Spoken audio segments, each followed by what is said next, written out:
El contenido de este podcast tiene como único objetivo entretenerte, hablando de forma libre y sin censura sobre cualquier tema o acontecimiento afín al canal. No buscamos ofender tu criterio o ideología con las opiniones mostradas, las cuales son responsabilidad de quien las emite. Este programa cuenta con la autorización de los invitados para salir al aire. Sin más por mencionar, iniciamos.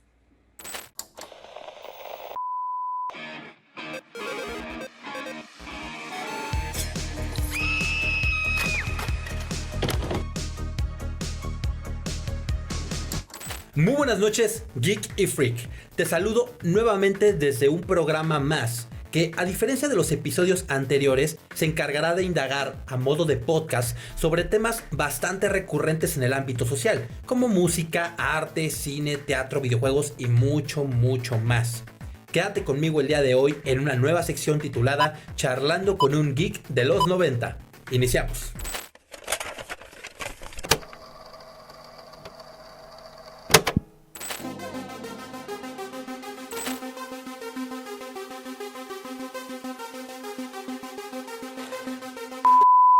El día de hoy vamos a hablar sobre un tema bastante común en el ámbito geek y freak, los videojuegos. Y para ello tengo a un invitadazo especial, es un honor para mí tenerlo, es un gran amigo mío de la infancia. Él es un gran conocedor de lo que son los videojuegos y además es fanático de este género. Le voy a dar la más cordial bienvenida a mi amigo George Pokatsu. ¿Cómo estás, George? Me encuentro muy bien, Alex. Un gusto estar aquí contigo en el canal, el podcast. Perfecto. Oye, ¿qué opinas del tema que vamos a platicar el día de hoy? Es un tema bastante amplio sobre el género, ¿no? Así es, de hecho, pues tocar todo lo que es la evolución que ha pasado a los videojuegos, que a nosotros nos tocó crecer con ese cambio generacional y pues hablar varios temas, va a ser bastante interesante. Sí, la verdad es que sí. Pues, a ver, vamos a platicar sobre un poquito de este tema, George. A modo de resumen o para dar una introducción a esta plática, ¿tú qué opinas de los videojuegos? ¿Con qué finalidad fueron creados? Bueno, a mi opinión, yo creo que los videojuegos, si tú lo ves como una parte del consumidor, es divertirte. Okay. Ya si tú lo ves desde la perspectiva de la empresa, pues obviamente invertir en un negocio y pues conseguir una remuneración por este proyecto, ¿no? Sí. Por ejemplo, yo hasta donde sé, los videojuegos fueron creados en un inicio con 3 razones. La primera fue demostrarle a la sociedad que la ciencia no solamente estaba del lado de la guerra y de las armas, sino poder mostrarle a la sociedad que podían entretenerse de un modo amigable desde sus casas o desde otro punto. La segunda es una finalidad secundaria que obviamente entra y lo que dices que es lo monetario. Y por último, el tema de la competencia entre compañías, que ya vamos a indagar un poquito más adelante de todo esto. Cuéntame un poquito más sobre esto, George. A pesar de introducirnos a la finalidad de por lo que fueron creados los videojuegos, platícame cuál es tu concepto sobre este género. ¿Qué opinas de ellos? Pues digo, es una forma de divertirte, pasar el tiempo. Digo, si tú lo ves en un inicio de los videojuegos a lo que lo ves ahora, pues yo creo que nunca te hubieras esperado que actualmente ya la gente se dedica a esto, ¿no? Que ya sea como un trabajo, ¿no? Yo creo que en su tiempo nunca te imaginaste que ibas a vivir de los videojuegos.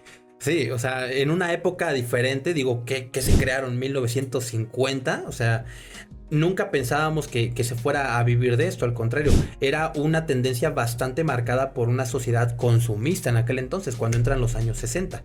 Y consideremos que antes las gráficas no eran lo que son ahora, o sea, no había como tanta comercialización en el tema, ¿no?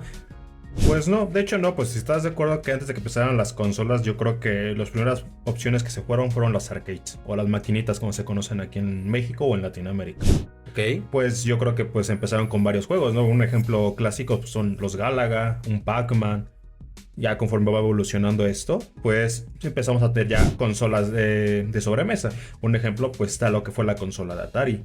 Atari empezó a sacar muchos juegos y creo que también, no sé si fue en la época de los 80, no, pegándolo a los 90, donde hubo una crisis en los videojuegos por culpa de Atari. Sí, de hecho, ese es a lo que vamos. O sea, Atari está considerado como el padre de los videojuegos, pero realmente no es el pionero. O sea, los pioneros fueron juegos como Burning the Brain o fueron The Pong. O sea, fueron juegos que fueron creados a partir de 4KB. O sea, fueron juegos que fueron como prácticamente experimentales, ¿no? Y donde el jugarlos requería de un equipo muy especializado. Ya cuando entra lo que es Atari, es cuando estos cuates dicen, yo voy a implementar todo esto para las casas, y a partir de ahí empezaron a crearse en 1961 todas esas tendencias jugables, ¿no? El padre, Steve Russell, fue uno de los pioneros en incursionar a Atari, ¿no? Bueno, también toma en cuenta que pues antes los videojuegos, las personas que se encargaban de hacerlos pues, eran un grupo pequeño, no eran como dos personas así, dos amigos que de repente, tengo la idea de vamos a hacer, sabía un poco de programación y empezaban a crear el juego. Voy a poner un ejemplo, el juego de Pokémon para Game Boy, por lo que se ve un poquito de la historia de ellos, pues nada más eran 3 personas los que se encargaron de hacer el videojuego. O sea, eran a lo que tú comparas ahora, pues ya estás hablando de una franquicia como es Pokémon, Game Freak, o sea, ya son casas mucho mayores, ¿no? Sí, de hecho, el padre de los videojuegos realmente podría ser el padre de Atari, Nolan Bushnell. Este cuate fue una ocasión a una conferencia donde presentaron varios juegos de simuladores. Antes, los simuladores de vuelo se ejercían para el ejército, para que ellos pudieran practicar estos vuelos. Y al final este cuate fue a una de las conferencias, dijo, me encanta esta teoría, esta temática, la voy a implementar en los videojuegos. Salió con 2 personas más, un diseñador y su socio financiero, y al final crearon todo lo que fueron los juegos Odyssey de Atari, que fueron el primer lanzamiento. Aunque no son los pioneros o no son los padres del videojuego natural, que es la creación científica, sí son los padres del videojuego a nivel comercial, porque a partir de ellos empezaron a subir todo lo que fueron sus marcas, sus títulos. Fue algo nuevo para la sociedad completamente, amigo. Así es, pero también recuerda, como estábamos tocando anteriormente, pues Atari, aunque se puede decir que fue uno de los pioneros, también fue casi el que provocó la extinción de los videojuegos también, ya que como lo vemos, como muchas empresas empiezan a sacar videojuegos y a lo mejor ya empezaron a sacar juegos de mala calidad. Pues creo que un ejemplo que muchos recuerdan es el juego de E.T., que prácticamente no tenía sentido ese juego. Que pasó poco a poco fue cuando entró Nintendo, que Nintendo dijo, pues más o menos levantó la industria de nuevo de los videojuegos, ¿no? Es correcto. Y pues ahora tenemos varias empresas, ¿no? Como es PlayStation, Xbox, Nintendo, ¿no? Que se agradece, ¿no? Que tengan esa competencia y pues agarren gustos para todos. Sí, es correcto. Por ejemplo, aquí parte de esta historia que los trae a los videojuegos es Bushnell crea toda esta empresa de Atari, empieza a irle bastante bien, y como empieza a ver que su videojuego pega increíblemente, se hace de un joven diseñador al que todos conocemos con el nombre de Steve Jobs, y a este cuate le promete hacer todo lo que son los juegos de desplazamiento horizontal, una mejora en los juegos de ping pong, una mejora en los juegos de Tetris originales, los primeritos. Y a partir de que empieza a crecer, él ya no quiere crecer como empresa, así que él vende esta empresa de Atari a otra empresa ya japonesa, que posteriormente en años futuros es conocida como Namco.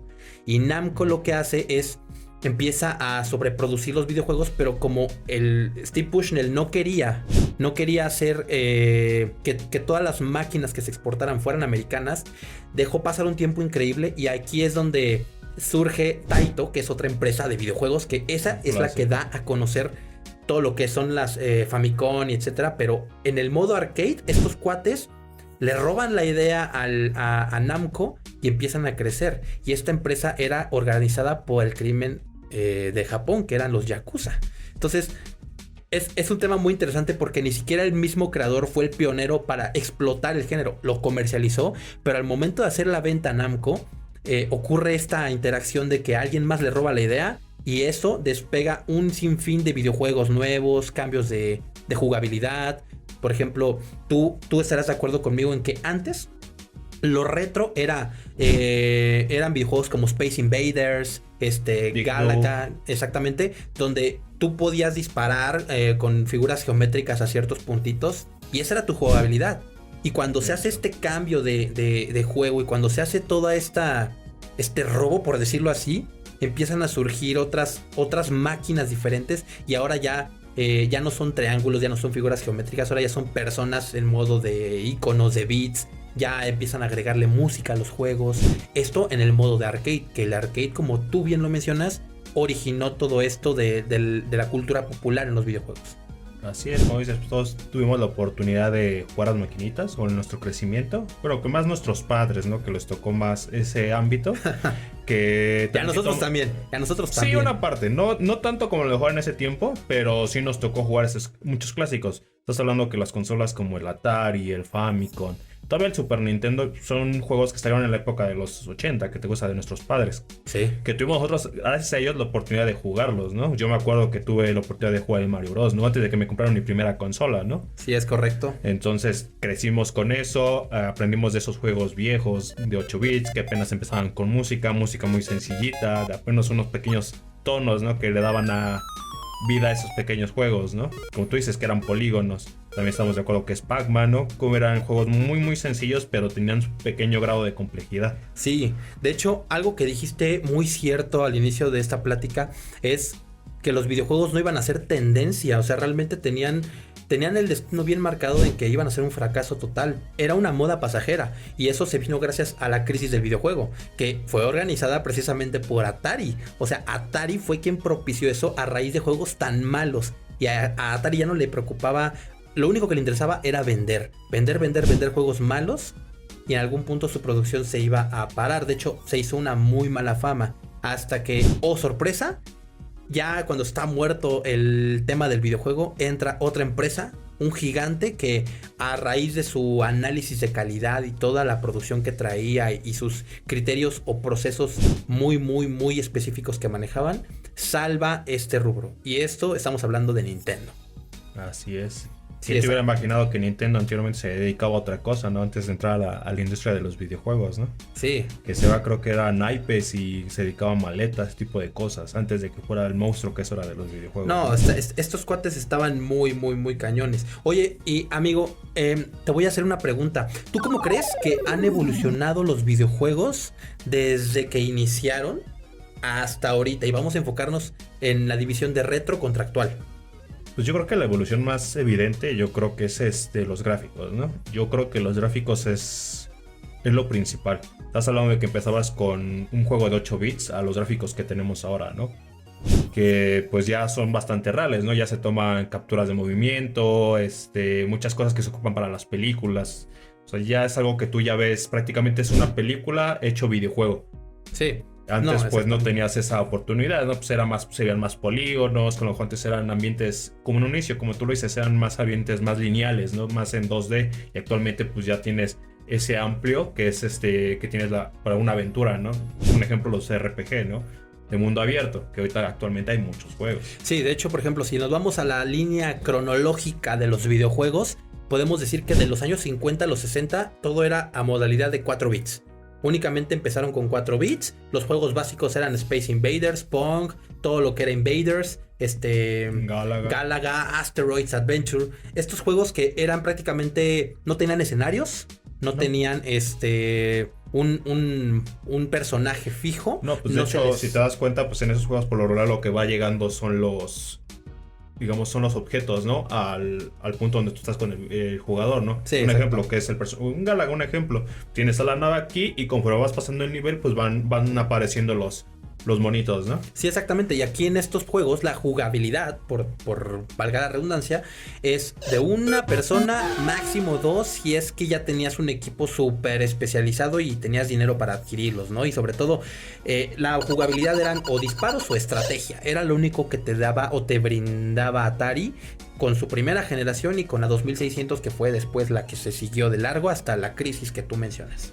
Así es, ya conforme yo creo que fueron avanzando, pues ya te dieron la opción de 2 jugadores, ¿no? Actualmente pues ya con las versiones en línea, que también pues ya puedes jugar hasta con 99 personas, ¿no? En un multijugador, un tipo Warzone, un Fortnite, ¿no?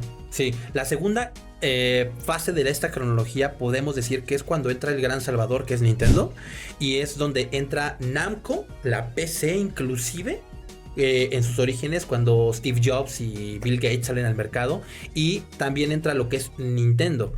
Aquí es donde ya crean los juegos de 8 bits, por decirlo así, o sea, una jugabilidad de 8 bits, y aquí hay juegos o títulos impresionantes como Super Mario Bros, que es donde se da a conocer icónico clásico de los videojuegos. Que hasta la actualidad se sigue jugando. Prince of Persia, que es un juego que me encanta, que es de la PC. Cuando tenías que antes colocar aquí en el MS2, colocabas tu código y te aparecía en la pantalla todo el juego que tenías. Y este juego era impresionante. O sea, antes los juegos eran de estrategia, pero ya cambiaba la diferencia. Ya había una diferencia radical, por los juegos. Antes, por ejemplo, en Atari, todo era vista en 2D. Es decir, veías desde arriba a los muñequitos y se movían.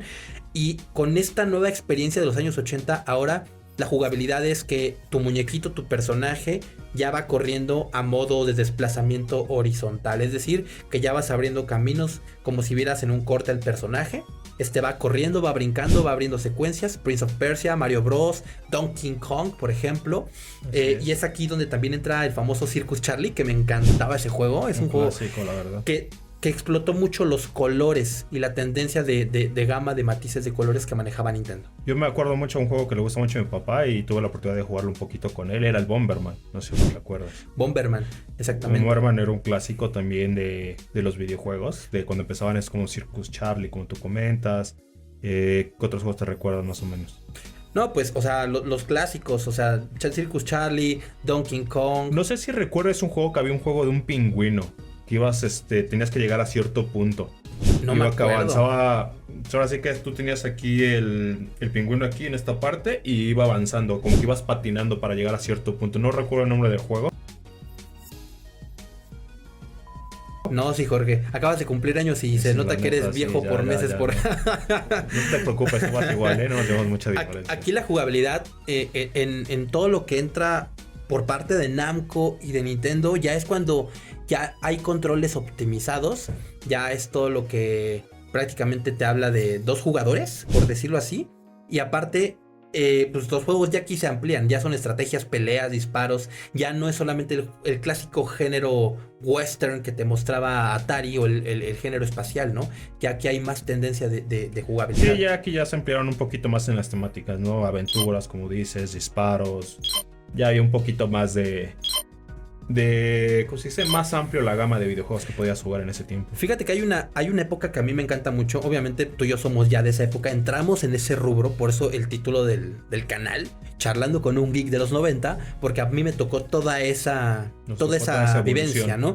Pero en esta época es muy curioso porque ya se empiezan a consolidar consolas o aparatos o empresas como lo que es Nintendo, que ya venía arrastrando un éxito desde los 80s, pero empiezan a crearse otras como Sega o Neo Geo, que Neo Geo es el padre prácticamente de los arcades populares que conocemos hoy. El famoso Tekken Fighter, Street Fighter, Metal Slug, estos juegos que tú te salías a la hora de la comida por las tortillas y no regresabas, güey. Era como, te sales, te gastas el dinero de las tortillas y del refresco y tu mamá te va a buscar con la machantra en la mano. O sea, sí me tocó jugar videojuegos, pero nunca me gastas, digamos así, el dinero de las tortillas. Yo sí, fue muy interesante, fue padre, me llevé varios regaños, pero era muy padre recordar esas experiencias a modo de nostalgia, que vamos a tocar adelante un poquito. Sí, pues mira, de hecho yo me acuerdo mucho, estás hablando de lo de las maquinitas o las arcades. Yo me acuerdo mucho que ahí por donde yo vivía, o vivía mi abuelita más bien, como a 2-3 cuadras había un local así especializado de puras maquinitas. O sea, tenía la oportunidad de jugar Kingdom Fighters y algún otro tipo, ¿no? Ahorita no me ven mucho a la mente algunos. No, y por ejemplo, estos juegos para mí son bien importantes porque aquí empieza a explotarse los 16 bits. Todo lo que es la violencia en los 90s fue un género que llamó bastante a la sociedad, a la juventud, y empiezan a crearse juegos ya como Zelda, Super Mario World 3, todo lo que era Street Fighter, Mega Man, Castlevania. Todos estos juegos tan increíbles que uno recuerda con mucho cariño. Y aquí la jugabilidad ya era el 2D, pero ya las gráficas mejoraban rotundamente. La velocidad del juego era mucho más grande.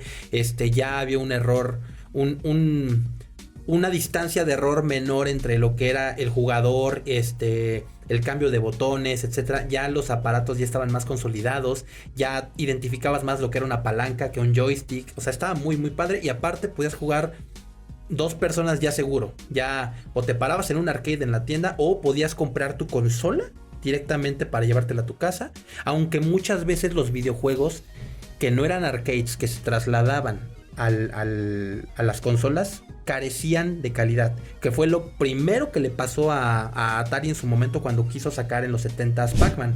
Pac-Man era un juego arcade, tú lo sabrás. Sí, así es. Okay. Pero también hay que tomar en cuenta que a veces es complicado, digamos, se tiene un juego especializado para cierta consola, si lo quieres ver, o cierta aparato, dispositivo, y a veces sí hacer el cambio a otra que a lo mejor no cumple con los requisitos del juego, pues es complicado, ¿no? Porque si te pide un tipo de memoria, un ejemplo, ciertos gráficos, a lo mejor la consola no te lo brinde, obviamente pues a lo mejor decae mucho la calidad. Muchas veces, ahorita un ejemplo, ahorita los videojuegos más en computadora pues te ponen una especificación, ¿no? Pues requieres cierta RAM, cierta memoria, cierto tipo de cosas, más o menos recomendable para que puedas correr bien el juego. Una pregunta que sí te tengo que hacer sí o sí. ¿Tú qué peso crees que tiene la nostalgia en todo este tema de los videojuegos? Tanto en los títulos que conocemos o que conocíamos como en las consolas viejas o nuevas. Yo creo que bastante. Yo creo que tocan un tema sensible en cuanto a tu infancia, ¿no? Yo creo que es muy recurrente en cualquier ámbito. No sé, un ejemplo. ¿Qué pasa cuando tienes una banda que te gusta? Se disuelve y de repente 10 años después te dicen, se van a reunir. ¿Qué haces? Ay, te emocionas y vas. Es lo mismo con los videojuegos. Tener la oportunidad de jugar juegos que jugaste o creciste con ellos y tengas la oportunidad de jugarlos hoy en día, o se los puedes mostrar a lo mejor si ya eres papá a nuestra edad o más grandes que nosotros, pues con qué crecieron, ¿no? A tu hijo, oye, ¿sabes que yo crecí jugando con Mario Bros, ¿no? Un ejemplo. ¿Qué hizo Nintendo? Yo creo que Nintendo es uno de los mejores en cuanto a venderte nostalgia. ¿Qué hizo? Te sacó el Mini NES, el Mini Famicom. Un ejemplo, sacó los Game Watch, el de Mario Bros. Como este que tenemos aquí, ¿no? De hecho, que tenemos aquí de Legend of Zelda, que pues, te digo, soy un fanático de los juegos de Legend of Zelda y cuando vi que salió dije, y aquí soy, ¿no? Y pues, disfruto, ¿no? Porque hay juegos que salieron en Super Nintendo, que ahorita pues los puedes jugar en las consolas. Oye, actuales. canijo, pero esta nostalgia creo que es más vendible inclusive que los nuevos títulos, o se va a la par, porque por ejemplo, yo hace unos cuantos meses estuve buscando inclusive el Super Nintendo original y cuando lo encontré estaba en un precio estratosférico, o sea, arriba de 6,000, 7,000 pesos, o sea, al mismo precio que una Xbox. O sea, ¿qué tanto es que lo antaño te vende? O inclusive títulos como los títulos de cassettes o los títulos que ya casi no ves, te cuestan más caros que un videojuego ordinario. Y no solo eso, te vende el sentimiento de las vivencias o recuerdos que tú traes desde antes. No te vende tanto el modo técnico, las gráficas o la jugabilidad. Ahorita ya en la actualidad no, los chicos se enfocan más en un free to play, en un multijugador online, pero no están como familiarizados en ese rubro que obviamente viene de los padres, de nuestros abuelos, de nosotros mismos, ¿no?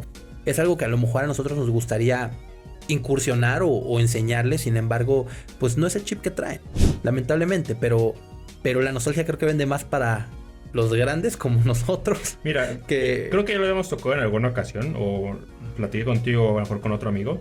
Es lo que te digo, al fin de cuentas, juegos que nos traen de nuestra infancia o que crecimos con nosotros, para nosotros va a ser nostalgia pura. Pero estamos hablando que a lo mejor una consola, vamos a suponer actualmente las consolas Play 5, el Xbox Series S, PC, Nintendo Switch, llámese la consola. En unos 10, 20 años cuando tengamos un hijo, o ellos van tú a hacer con alguien más, ¿eh? Sí, obviamente. No eres mi tipo, hermano.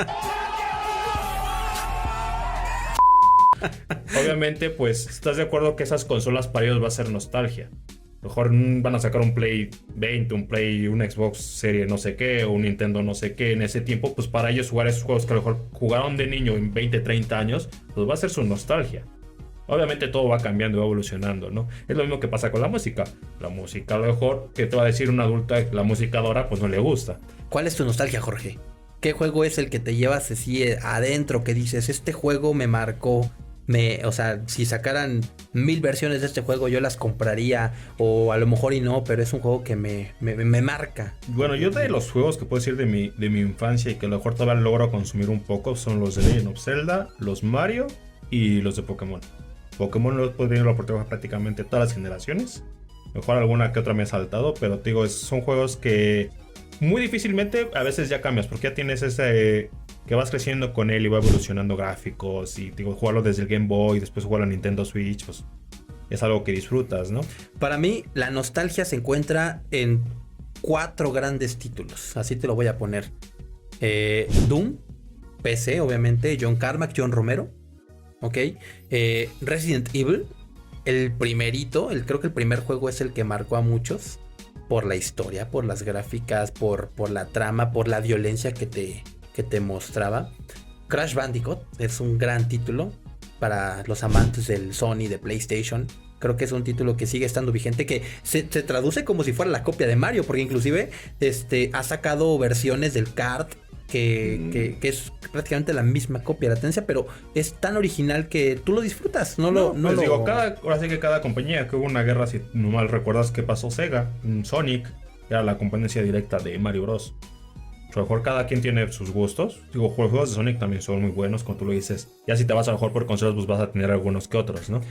Como te dices, es un Crash, un Pyro. Sí. El de Dragón, o sea, también es un buen clásico. Un título del que me acuerdo mucho es Super Mario 64. El título que cambió todo a nivel Mario Bros. O sea, de acostumbrarte a ver a Mario corriendo en forma horizontal y pegándolo a los hongos, ahora ya se mete a cuadros, ya indaga en varios mundos. Me acuerdo que ese se lo compraron a mi hermano, quien tú conoces, de muchos años igual. Se lo compraron para su cumpleaños y prácticamente lo jugaba más yo que él. O sea, aunque él prácticamente estaba ahí, pero era un juego que marcó. Y aquí es a lo que viene un poquito la siguiente pregunta. Independiente a que los PCs o los arcades sean buenos o malos, ¿tú qué crees que hizo la diferencia de esos juegos a los que conocemos hoy en día? Pues yo digo que son los pioneros. Digo, al fin de cuentas, eso te da la idea de que el juego vaya evolucionando y te vaya permitiendo las consolas actuales innovar, ¿no? En los juegos. Ok. Como te digo, como tú lo dices, de pasar de un mundo 2D o que tu muñeco iba avanzando y lo que iba cargando era, digamos, el escenario, pues ahorita ya tienes la oportunidad, como dices, un Mario 64. En ese tiempo pues tenías de que te metías en el cuadro y pues tenías un mundo aparte, ¿no? Diferentes cuadros y era otro mundo, ¿no? Ibas pasando, lo tenías que jugar varias veces para ir consiguiendo las estrellas, ¿no? Oye, y para eso, ya que tocas este punto, ¿qué es lo que hace a un juego mejor? Mira, aquí yo creo que depende mucho de la opinión de cada quien, por decir. A mí, yo creo que, a lo mejor yo por la perspectiva que me gustan más los juegos tipo RPG o JRPG, es que tenga una buena música porque acompaña muy bien a la historia. Una buena historia y un buen desarrollo de personajes. Oye, Jorge, vamos a ir a un pequeño corte para después, regresando del mismo, vamos a indagar sobre precisamente qué videojuego, más que qué videojuego es mejor, qué es lo que hace bueno a un videojuego, las gráficas, la música, la historia, el drama, las sagas. Entonces, quédense con nosotros en Charlando con un Geek de los 90. Esperemos que se les esté pasando bien, que estén recordando bastantes anécdotas con ciertas consolas y títulos, así como me la estoy pasando de maravilla aquí platicando con mi gran amigo Jorge. Igualmente. Regresamos, no le cambien. Estamos de vuelta, Geeks y Freaks, y bueno, vamos a continuar con esta plática tan interesante que se tiene aquí con el buen George. Retomamos un poquito el tema que se quedó antes del corte. Yo le preguntaba a George, ¿qué hace de un videojuego bueno? Los gráficos, los títulos, el drama, la saga, la música. ¿Tú qué crees que influye bastante en eso? Como te comentaba anteriormente, en cuanto a gusto personal, yo es que tenga una buena historia, un buen desarrollo de personajes y una buena música que acompañe toda la historia. Porque, bueno, yo en el aspecto puedo tener muy buenos gráficos, pero muy mala historia. Entonces, no está peleado en ese aspecto, ¿no? Se agradece que tengan buenos gráficos porque pues disfrutas a lo mejor la ambientación de ciertos juegos. Pero probablemente pues disfruto más que tenga una buena historia y puedas empatizar con los personajes. Porque luego hay personas que dices, no te crees que es un héroe y está salvando el mundo, ¿no? Si no tiene una buena historia. Sí, o un exacto. Villano que de repente dice, pues voy a destruir todo, pero ¿por qué va a destruir el mundo, no? A lo mejor tiene una historia triste o por esto y esto, ¿no?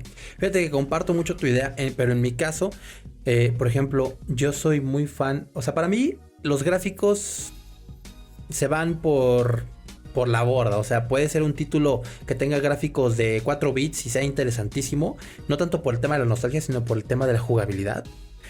Tal vez por el sentimiento retro de lo que yo traigo. Pero para mí lo que hace de una historia o de un videojuego perfecto ni siquiera es el título, porque el título te vende cosas que al final puede ser un super título y cuando lo compras es un juego de porquería. Vamos a ser muy honestos. Para mí lo que a lo mejor vende es la historia, como en el caso de Resident Evil, que lleva ciertas historias hiladas hasta cierto punto de la saga. Sí, porque también hacer una saga o hacer varios títulos del mismo juego puede que mate a la franquicia. Entonces eso en algún punto está bien si lo sabes detener a tiempo. La historia y sobre todo la música. La música para mí es muy diferente al cine. El cine ya trae una historia marcada, ya trae un tiempo definido. Y en la música del videojuego no. En la música el compositor tiene que darle esos matices entre cambios de juego que son inesperados. O sea, él no sabe cómo va a reaccionar el jugador y es donde él tiene que adelantarse a proponer. Entonces la música, la historia y las sagas hasta cierto punto para mí es lo que hace un videojuego perfecto. Sí, en parte también cuando tú dices, igual las sagas muchas veces pues, ya compras un juego porque a lo mejor ya lo jugaste desde antes, ¿no? Ya conoces la saga, tú estás dando un ejemplo Resident Evil, ¿no? Que hasta cierto punto comparte, digamos, linealmente los juegos y de repente pues se desvió un poco, ¿no? A lo mejor lo mismo que pasa con un Pokémon, ¿no? Que es la misma temática, nada más van agregando más Pokémon Monster de bolsillo o más monstruos de bolsillo, como la traducción. Y pues tú sabes que pues nada más va cambiando gráficamente, entre comillas, ¿no? Porque a lo mejor no compita las gráficas que tienen los juegos hoy en día como un Resident Evil 8, ¿no? Sí, no compiten, pero al final también en algún punto se pierde y se destruye la trama original, que era prácticamente la magia de lo que hacía estos videojuegos un título ejemplar. Resident Evil, por ejemplo, que ya indagaremos en otra charla de este tema a profundidad de este título, pero Resident Evil se quedó prácticamente en el 4, creo que fue el videojuego final, por decirlo así, y a partir de ahí en adelante vinieron los títulos que cambiaron la perspectiva del juego. Entonces es ahí donde entramos al tema o al dilema. Una saga, ¿qué tan precisa es o qué tanto peso tiene en la destrucción de un título? A veces puede influir mucho, porque de repente, digamos, los jugadores que los jugaron desde el inicio ven un cambio tan drástico. Muchas veces sí son los primeros en quejarse, ¿no? Los fans de Hueso Colorado. Sí, o sea, los que crecieron con esa saga son los primeros que se van a quejar. O son los que más te exigen muchas veces que el videojuego cumpla ciertos estándares, ¿no? Te voy a poner un pequeño caso. No sé si conoces el juego de Devil May Cry. Sí, por supuesto. ¿Qué pasó? Que hicieron un pequeño reboot, un nuevo Dante, ¿y qué pasó? Y incluso yo lo digo, o sea, no me gustó mucho ese cambio que le dieron al personaje. Y independientemente si el juego es bueno o no, creo que tuvo mala crítica porque a lo mejor los fans lo primero que se quejaron fue es que no es Dante, es que no es Dante, es que se no es Dante. Y pues de ahí no lo sacaron y a lo mejor pues, el juego no vendió lo que se esperaba, ¿no? ¿Qué pasó? Le dieron gusto a los fans con el Devil May Cry 5 y la verdad es un juego que disfruto mucho y permite jugar con varios personajes y está un poquito más dinámico. Sí, no, exactamente, tienes toda la razón ahí. Y a lo que pasamos, por ejemplo, esto de las sagas y cómo arruinan la experiencia del jugador, se ve más que nada en títulos que tienen una historia progresiva como de terror o de drama o inclusive de estrategia, por ejemplo. Pero cuando son juegos de aventura no lo sientes, o sea, es uno más, ¿no? Por ejemplo, Crash Bandicoot puede ser uno más, el 2, el 3. Cambia la experiencia del jugador, cambia la aventura, pero sigue estando el mismo concepto y el mismo concepto sigue haciendo magia. Son diferentes mundos, son diferentes espacios. Así es, pero también recordemos que a lo mejor no el mismo concepto aplica para todos. Porque al fin de cuentas hay juegos que solamente van cambiando gráficamente. O sea, te puedo poner un FIFA, no ha cambiado desde que se inició. O sea, prácticamente es el mismo juego, solamente han agregado más equipos, más más jugadores. Obviamente se disfruta, ¿no? Cuando juegas con amigos, ¿no? Y te consta, ¿no? Que nosotros de repente jugamos con tu papá, tu hermano y yo nos aventamos las retas, ¿no? Pero estás de acuerdo que es una saga que no ha cambiado más que gráficamente. Obviamente, digo, hay ciertos juegos que solamente le sigue sirviendo la misma fórmula, solamente los van puliendo un poco más. Sí, exacto. Van agregando nuevas mecánicas, porque hay juegos que a lo mejor no se les puede hacer eso, porque le quitan la esencia de él. Sí, la esencia también va mucho con la experiencia del jugador en cuanto a la dificultad del juego. ¿Tú qué crees? ¿Tú crees que esta dificultad arruina la experiencia del jugador? Ya yéndonos al tema de la dificultad de jugador con el título. Es decir, entras a un juego, tú ves el modo fácil, el difícil, el experto. ¿Tú crees que esto afecta realmente a la experiencia? ¿Tú qué opinas? Por ejemplo, tú que estás atrás de la cámara, mi buen Luis, ¿tú qué opinas? Pues nada, que está bien porque si empiezas y no sabes, cuando ya le agarras la onda del juego, un experto pues ya es como a tu nivel, ¿no? Ya compites contra el juego ahora sí. Y una vez que ya lo logras, ya puedes irte como a jugar en línea, yo que sé, o taps, amigos. Bueno, yo no juego en línea tanto, pero sí, o sea, tienes razón. Lo que dice, por ejemplo, nuestro buen Luis, el cámara detrás de la magia de todo este podcast y todo el programa, precisamente tiene mucha razón. Por ejemplo, los juegos, salvo tu mejor opinión, no, la experiencia del jugador no es la misma que tú tienes a la que yo tengo. Y las capacidades de juego no son las mismas.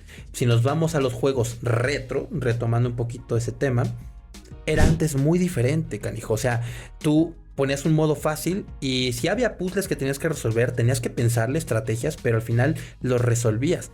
Ahora el modo fácil ya te cambia completamente. Ya tienes que comprar skills, ya no necesitas tantas cosas.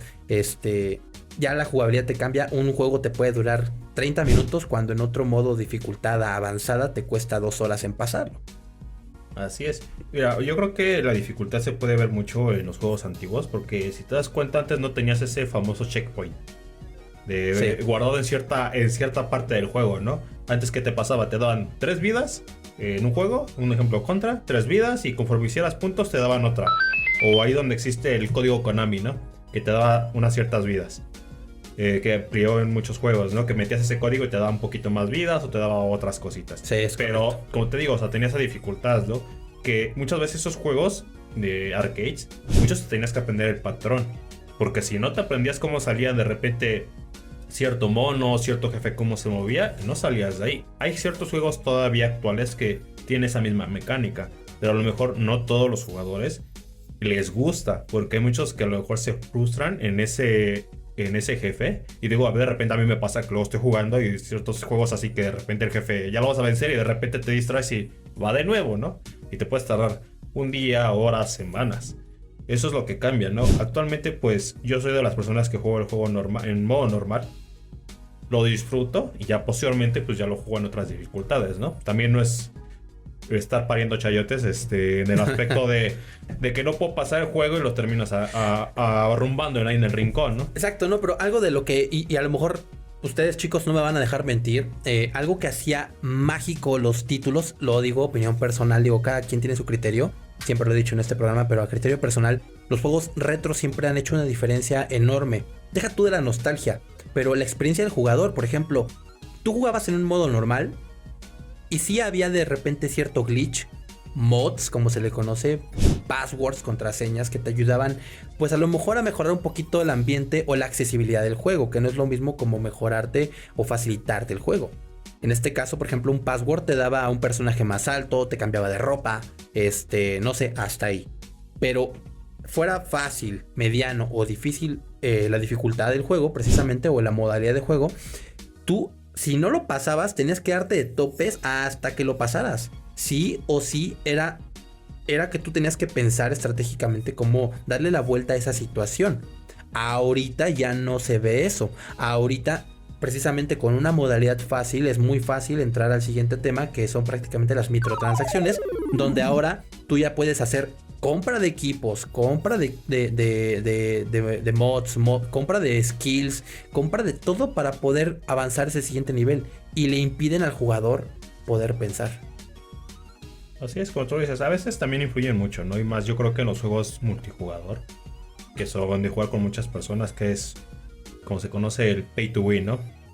Que compras, llámese el skill, el arma más poderosa. Como dices, hay ciertos juegos que de repente con esto desbloqueas todo del juego y ya prácticamente eres Dios, ¿no? Sí, exactamente. Y antes era muy complicado, ¿no? Porque un ejemplo claro, que me acuerdo mucho, un de Smash Bros. Melee, que lo jugamos en el GameCube, que nos vamos a sentar las retas. Que antes que tenías que hacer, jugarlo varias veces, vencer al jefe final tantas veces con ciertos personajes y desbloqueaba cierto personaje. O acabar el minuto tal y te desbloqueaba, no sé, a Luigi. O sacabas esto y sacabas un personaje en concreto. Actualmente, ¿qué pasa? Vámonos con los Smash más modernos. Actualmente, ¿cómo se consiguen los personajes? Todos son comprarlos. Sí, no, y eso es algo de lo que en lo personal yo estoy un poco en contra, porque no es tanto que sea el retro, el típico chico retro que es nostálgico solamente porque sí. O sea, todo tiene una finalidad. Y ahorita, mucho de todo este tema de la microtransacción no le afecta tanto. O sea, si tú eres joven y vives solamente con tus padres o dependes de ellos o muchas cosas así, que digo, no quiero indagar en otros temas, pero obviamente al quien le duele el bolsillo es al papá, cuando tú ya creces te generas obviamente tus propios gustos, pero al final es una masacre lo que te sacan de dinero. Hace mucho se presentó el problema con un juego muy conocido de Star Wars. Precisamente a la persona o al jugador le daban una experiencia de juego tan difícil que sí o sí tenía que hacer compra de skills para poder pasar de nivel. Entonces, cuando precisamente Disney se enteró de todo esto, pues sentenció a EA Games. Creo que fue un tema muy conocido. Le dijo, ¿sabes qué? O quitas esto de microtransacción y de pago por jugador, o te vetamos de la licencia, porque ya también de ahí se agarran mucho las empresas, lamentablemente. Así es. Mira, también hay que verlo de cierto punto, porque también los juegos tienen un valor, ¿no? Llámese ya sean baratos o caros, dependiendo para la economía de cada quien. Pero toma en cuenta que hay juegos free to play, que son gratis, pero tiene transacciones en el juego. O tienes juegos que tienen costo, te cuestan, no sé, 1,300, 1,500, 2,000 pesos, y también tienes que pagar, y a lo mejor el juego que te salió de 1,500, terminas por esas microtransacciones pagando 3,000, 4,000 o hasta más, ¿no? Actualmente pues muchos juegos te meten este tipo, más en los free to play, la mecánica de las gachas, ¿no? Es muy estilo japonés, de que una tirada y a ver qué te sale, ¿no? Sí. Pero pues a veces también te juegan la probabilidad de que a lo mejor tienes cierto porcentaje de que te salga un objeto raro, ¿no? O así como te puedes gastar mucho y no te salga nada bueno. Tú tocando el tema de los niños, ¿no? En ese aspecto. También pues hay que tener también ese criterio, ¿no? Tú como padre, yo como lo veo, es también no nada más darle la tarjeta porque sea el niño, ¿no? Porque tú en un momento la tarjeta se queda registrada al fin de cuentas en la consola o donde se compran las cosas de la plataforma del mismo juego. Al fin de cuentas el niño tiene una mala opción de comprar y obviamente pues te va a jalar ese dinero. Si tú no estás al pendiente de eso, es algo que te va a afectar en un futuro y al rato pues se están quejando de que pues porque se gastó tanto dinero, pues al fin de cuentas también lo supervisaste. Tú como adulto a lo mejor ya tienes tú como que ese criterio de decir, bueno, no lo compro, sí lo compro, pero pues ya es de tu bolsillo. Sí, pero al final estás en una dependencia. O sea, es interesante cómo el consumismo y cómo también la venta de estos títulos han cambiado completamente y transformado un poco erróneo, la verdad, a mi punto de vista, el tema de los videojuegos.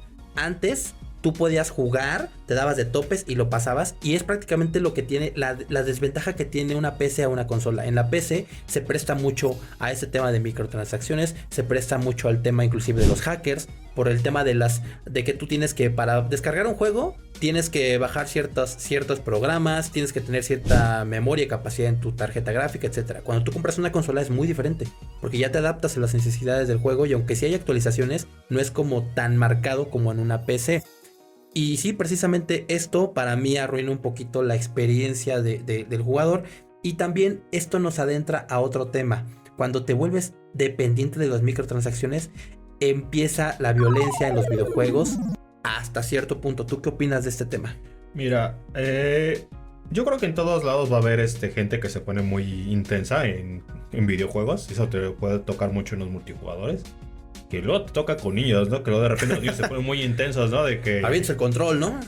Sí, te ha pasado que luego no pasas algo y te avientas el control o te enojas tú mismo, ¿no? Bueno, yo soy mucho de la idea de cuando estoy jugando disfruto el juego, sí me puedo enojar, pero al fin de cuentas siempre estoy con la mente de es un juego, es disfrutarlo. O sea, a lo mejor si una persona que es un hacker te arruina la experiencia, pues ya no es como que puedas hacer mucho, ¿no?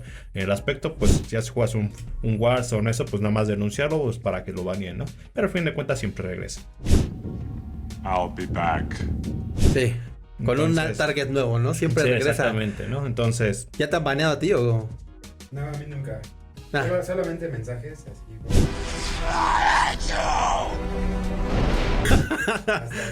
Pero sí. nada más allá. Sí, digo, o sea, es unas cosas muy, muy complejas. De repente hay gente que se pone muy intensa y tú como de... ¿Qué te pasa? Es un juego. Digo, no es como que...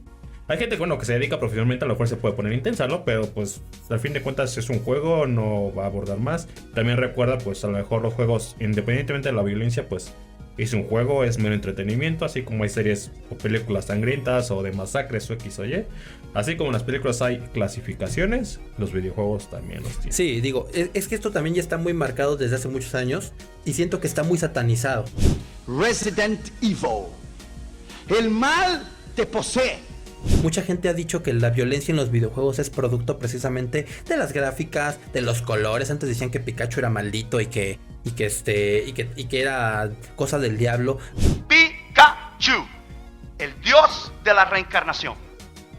Cuando tus hijos están jugando con Pikachu, ellos están jugando con el propio diablo. Realmente no, o sea, porque no hay estudios que comprueben realmente eso a fondo. Sí comprueban que hay una cierta alteración de nosotros como personas o jugadores, que en algún punto podemos jugar, nos molestamos y aventamos el control o reaccionamos a un modo de a un estrés mayor, como me pasó con Doom. Ese juego me traía loco desde que lo jugué. O Resident Evil, por ejemplo. Pero al grado de hacer daño a terceras personas, solamente han habido ciertas, por ejemplo, fases, han habido ciertas circunstancias que sí han sido noticia, por ejemplo, pero también ve quién lo está diciendo. Lo está diciendo un país occidental, lo están diciendo personas que a lo mejor no ven ni siquiera lo que están haciendo. Vamos a poner un ejemplo y no sé si tú estabas enterado de esto, pero antes, amigo, decían que la guerra en los videojuegos era lo que ocasionaba precisamente todo este trastorno en la violencia del usuario de los videojuegos. Mira, yo soy mucho del aspecto que violencia la vas a ver en todos lados, llámese en donde la quieras ver. Yo creo que ya es la percepción de cada uno.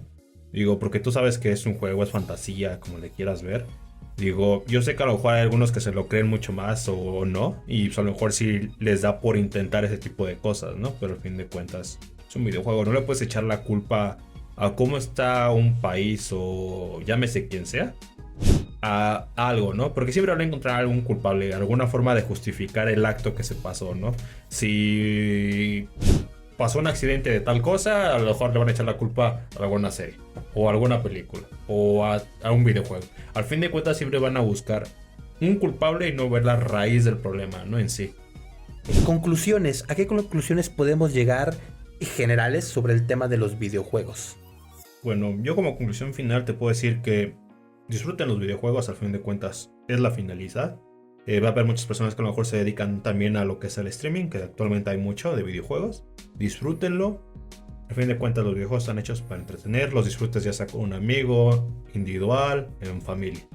Eso es lo principal. Ya que se utilice, como habíamos comentado, en otras cosas, déjenlo por fuera. Ok, yo como conclusión podría decir que, indagando en el tema, disfruten los videojuegos, no se claven, es al final de cuentas algo, como dices tú, para entretener, pero sí invitaría al público a que no solamente jugara a los videojuegos de hoy, tratara de irse un poquito más atrás, jugar los videojuegos de antes, no tanto por moda, no tanto por como cliché, o sea, sino simple y sencillamente para que conozcan un poquito del origen de lo que ahora ya ustedes conocen, y solamente para que también pues experimenten una jugabilidad diferente, algo que no es tan sencillo, y eso en algún punto les va a hacer cambiar un poco la estrategia de juego, les va a dar una percepción diferente de los videojuegos, les va a dar una noción diferente de toda la historia que abarca este gran tema. 5 recomendaciones de juego, de videojuegos, que tú le digas a la gente: les recomiendo este título, no se lo pueden perder, jueguenlo, sea la consola que sea, que le quieras dar al público. Si me agarras bastante complicado, porque ya creo que es más en gustos personales. Adelante. Bueno, yo soy fan de lo que es la saga, como tú dices, Resident, la saga de Pokémon, Legend of Zelda en general. Los juegos de Last of Us también son muy buenos. Ya que a lo mejor el segundo tuvo un poquito de polémica. Y tal vez los God of War o los Uncharted, también muy buenos juegos, una contraparte de Tomb Raider. Son juegos que disfruté bastante por la historia. 5 recomendaciones, mi estimado Luis, que tú le quieras dar al público de juego. Un juego que está gratis para Xbox One y comprar si tienes Game Pass, se llama Daisy, DayZ, es de zombies. También diría que pues Mario Party, obviamente, con amigos, Mario Kart. Un título buenísimo que nos saca unas canas. Gears of War y Call of Duty, el Black Ops 2, de 4 jugadores, se pone chino. No, perfecto. Pues creo que van las mías, ¿no? Bueno, yo recomendaría 5 títulos. El primero, Resident Evil 1. Yo creo que es un juego que no te puedes perder. para la consola PlayStation, pero ya hay emuladores que te ayudan a poderlo descargar en tu computadora. Crash Bandicoot, igual, con emulador o PlayStation 1, yo creo que es un título bastante divertido. Recomiendo también bastante el Gears of War. Es un juego que está muy de moda todavía, y sobre todo cambia la perspectiva de otra recomendación que se llama Doom. Doom, este juego para la PC, sí les recomiendo, ahorita está disponible para Xbox 360, para Xbox Series, pero Doom, el Doom original, no el de 64. Doom y Doom 2 de John Carmack y John Romero. Y por último yo recomendaría Gran Turismo, estos videojuegos de carreras que obviamente fueron desplazados por Need for Speed, pero yo recomendaría bastante estos juegos. Tienen gran jugabilidad, son bastante entretenidos por ser de carreras y te entretienen por horas. Yo recomendaría bastante esos títulos. Mi estimado George, te agradezco mucho la visita, porque la invitación te la hice yo. Qué tonto. Te agradezco mucho por este espacio. Como podrás haberte dado cuenta, es nuestro primer podcast. Puede haber a lo mejor fallos en la plática, muchas cosas, pero lo padre es platicar entre amigos, que la gente allá afuera se pueda sentir en algún punto identificada con nuestras opiniones, y si no, pues es igual muy respetable. Al final todos tienen su criterio. Te agradezco también, Luis, por haber interactuado con nosotros. Tú que eres la magia detrás de todo este set. Junto con Cristian, a la que le mando un gran saludo, que también es nuestra editora del programa, que también sin ella no podríamos hacer esto posible. Y bueno, los invito a que nos sigan en redes sociales. Suscríbanse, denle like al video si les gustó y compártanlo con sus amigos. Estamos como Geek and Freak 91 o Geek and Freak 91 en redes sociales, Facebook, Instagram, YouTube. Pueden seguirnos, dejar sus comentarios y sus recomendaciones, nos ayudarían bastante para poder pues ampliar este rubro de pláticas, de podcast y de los próximos videos que están por venir, así como las secciones que vamos a aperturar para ustedes. Quédense en una sección más para la próxima. Les agradezco, yo soy Alex Wong. Un gusto saludarles. George, Luis, hasta la próxima. Nos vemos.